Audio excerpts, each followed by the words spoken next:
Dans cette vidéo, on va apprendre à utiliser un petit peu mieux la bibliothèque d'Elementor, notamment en pouvant sauvegarder une page en entier. On va voir d'ailleurs dans quel cas ça peut être pratique. On va voir également les importations, les exportations.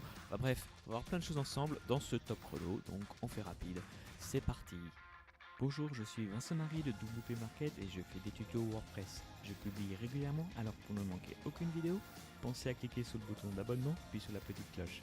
Commençons.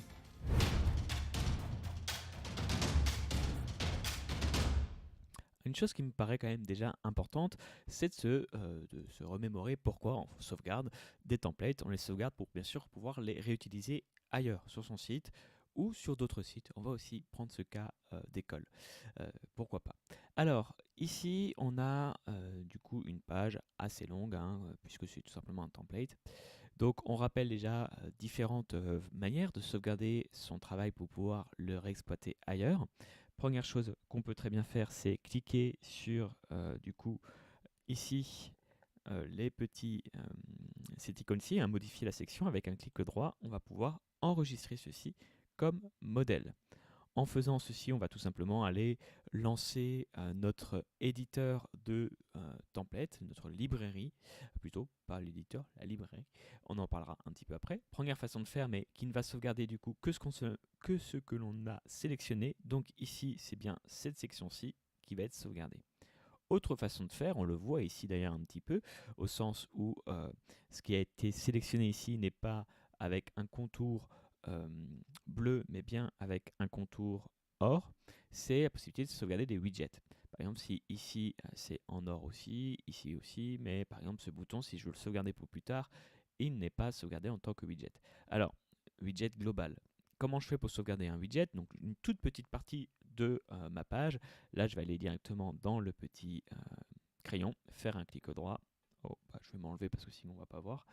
Et ici, pareil, on va enregistrer comme global. Vous voyez déjà la différence entre, d'un côté, enregistrement de la section et enregistrement comme global. Si je fais ça, que je l'appelle par exemple bouton, alors hop, je vais taper ici, ça sera plus sympa. J'enregistre et je vais la retrouver directement, cette portion de code, ce widget, dans ma rubrique globale. Donc je peux y accéder à partir d'ici pour ensuite pouvoir réutiliser ce bouton ailleurs si je le souhaite. Le gros avantage et en même temps un petit peu l'inconvénient, j'ai envie de vous dire, de cette façon de faire, c'est que vous avez vu qu'ici, en fait, j'ai la possibilité de modifier ce widget localement. Donc, il ne va être modifié qu'à cette page ou modifier le template. Et donc, partout où j'aurai mis ce widget, sur X pages, sur 20 pages, il sera modifié. C'est très bien parce que c'est plus flexible qu'un modèle, qu'un template, si j'avais enregistré la section là qui se retrouve dans ma librairie. Et c'est moins bien parce que c'est plus flexible au sens où il faut que vous vous y retrouviez entre ce que vous avez modifié ou pas. Donc attention, ça induit quand même une certaine complexité. Moi j'aime bien l'idée des templates parce que mine de rien, c'est relativement simple. On a notre contenu qui est sauvegardé à un seul endroit. Bon, les widgets avec la belle interface que nous propose Elementor, au final, c'est assez simple puisque on a la possibilité de tout retrouver, nos widgets ici.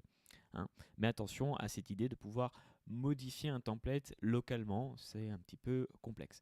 Bon, alors tout ça ne nous dit pas comment on modifie la page. En fait, j'ai découvert un petit peu par hasard, je vous avoue, enfin par hasard, non, en préparant un gros tuto qui va venir sur WordPress. Je me suis rendu compte qu'en cliquant donc, sur le dossier à partir d'ici, si maintenant, une fois cliqué, je clique sur là, hop, ici, disquette, ce n'est plus du coup juste une section, mais bien ma page. Là, il me dit bien enregistrer la page dans mon template. Alors, je vais l'appeler 2, puisque je crois que j'avais déjà appelé quelque chose comme 1.